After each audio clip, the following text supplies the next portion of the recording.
नमस्कार प्रिय दर्शकों, स्वागत है आप सभी का एक बार फिर से आपके अपने चैनल भक्ति शक्ति पर। दोस्तों, एकादशी तिथि को पुण्यफलदायिनी माना जाता है। साल की सबसे बड़ी एकादशी तिथि पर किया जाने वाला एक बहुत ही अचूक असरकारी उपाय हम आज के इस वीडियो में आपको बताएंगे।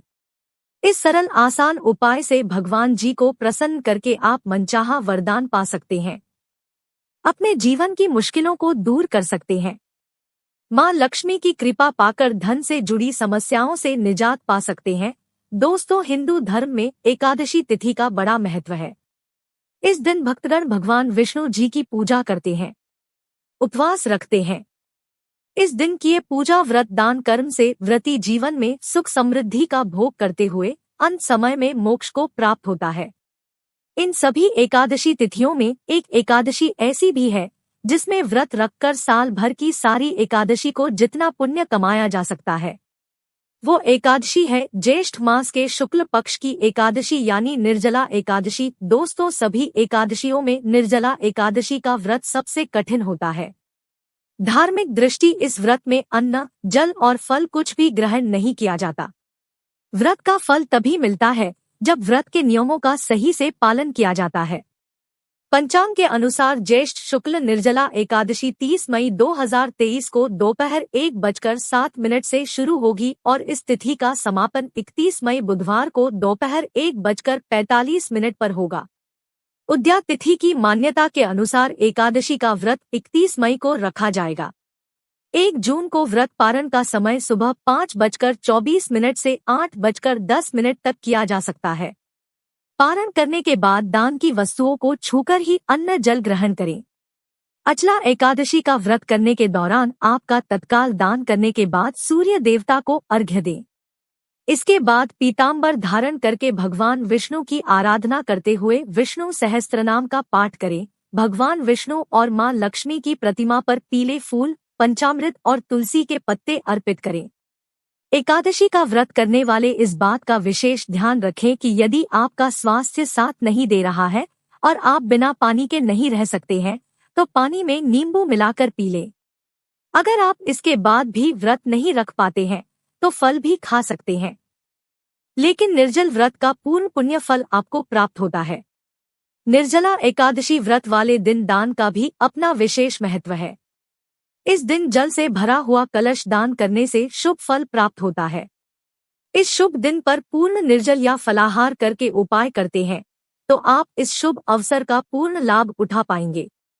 उपाय बताने से पहले आपसे रिक्वेस्ट करते हैं कि वीडियो को लाइक जरूर करिएगा, दोस्तों को शेयर कर दीजिएगा और अगर आपने अभी तक चैनल को सब्सक्राइब नहीं किया है तो चैनल को सब्सक्राइब करके बेल आइकन जरूर बताइएगा। दोस्तों, एकादशी तिथि भगवान लक्ष्मी नारायण को समर्पित होती है। इस दिन उन्हें प्रसन्न करके उनकी कृपा पाने के लिए, अपनी समस्याओं से मुक्ति पाने के लिए यह विशेष उपाय जरूर करें। इस उपाय को करने के लिए आपको चाहिए होंगे तो साबुत पीले के लिए और एक सबूत लौंग। बाकी जो सामग्री हमेशा पूजा में प्रयोग होती है वह तो आपके पास होगी। यह तो केले एक साथ डंडी में ऊपर से जुड़े होने चाहिए। उनके लोगों को आप साफ पानी से धो लें। उन पर गंगाजल का छिड़काव करके उन्हें शुद्ध कर ले। फिर उन दोनों केलों को आप एक थाली में रख शुरू करने से पहले स्नान आदि से निवृत्त होकर स्वच्छ पीले वस्त्र धारण करें। विष्णु जी का ये प्रिय रंग है। अगर पीला वस्त्र नहीं है तो आप पीले रंग का रुमाल या कोई वस्त्र शस्त्र पूजन कर सकते हैं, लेकिन अशुभ रंग के वस्त्र पहनकर पूजन ना करें।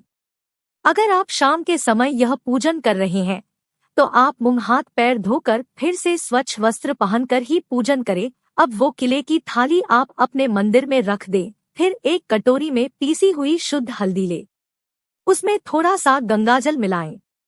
अब इस हल्दी से सर्वप्रथम गणेश जी को तिलक करें, फिर भगवान विष्णु और माता लक्ष्मी जी को तिलक करें।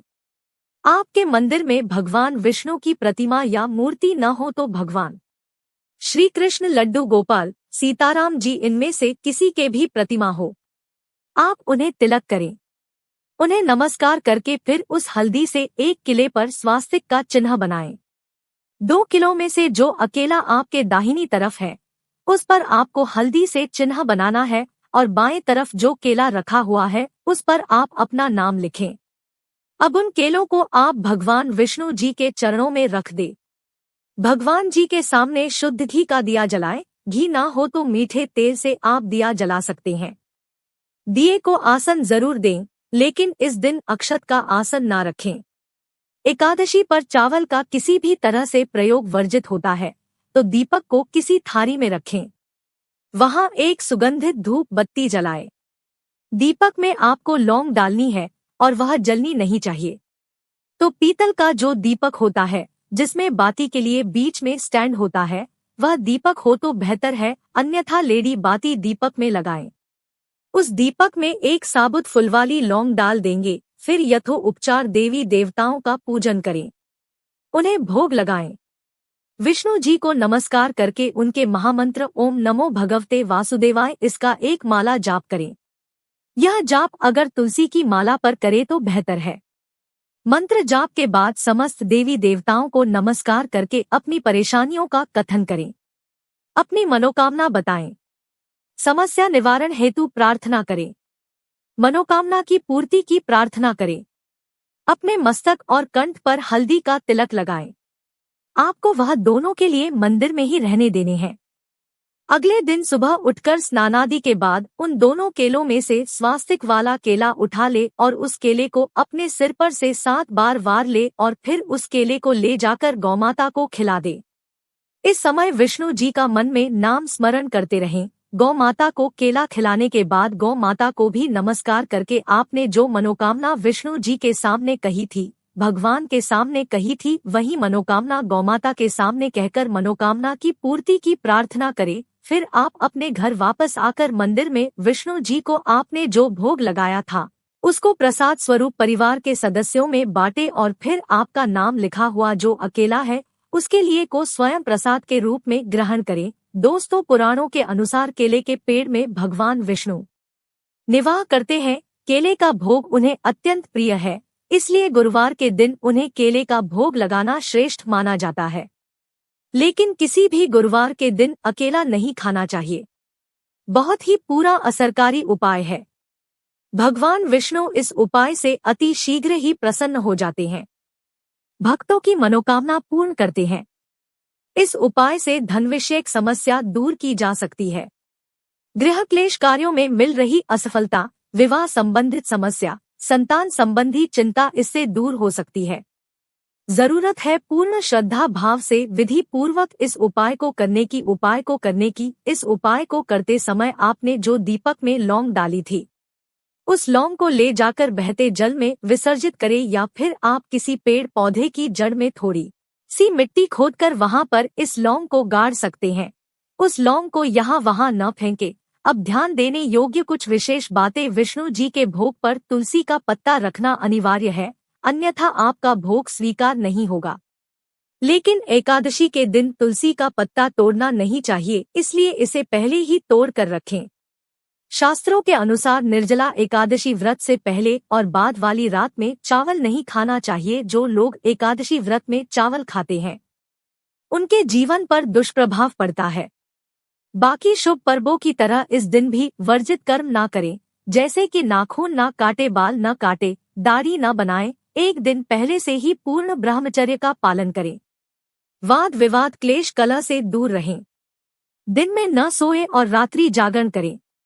अब पूरी रात जागकर आराधना संभव ना हो तो रात्रि में कुछ समय के लिए भजन कीर्तन, विष्णु सहस्त्रनाम का पाठ या उनके मंत्रों का जाप अवश्य करें। एकादशी की रात्रि जागरण का विशेष महत्व होता है। एकादशी में रात्रि जागरण करने से भगवान लक्ष्मी नारायण की असीम कृपा मिलती है, तो उपाय बहुत ही सरल और आसान है। विष्णु जी को प्रसन्न करके मनचाहा वरदान प्राप्त करने का अच्छा अवसर है, तो इसका लाभ जरूर उठाएं और अपने जीवन को सुखमय बनाएं। आज के लिए बस इतना ही। दोस्तों, अगर आपको यह वीडियो पसंद आया है तो वीडियो को लाइक करिएगा, दोस्तों को शेयर जरूर करिएगा और चैनल को सब्सक्राइब करके बेल आइकन जरूर तब आइएगा ताकि आने वाला नॉलेजेबल वीडियो आपको सबसे पहले मिले। दोस्तों, मिलते हैं अगले वीडियो में, तब तक के लिए goodbye and thanks for watching my video.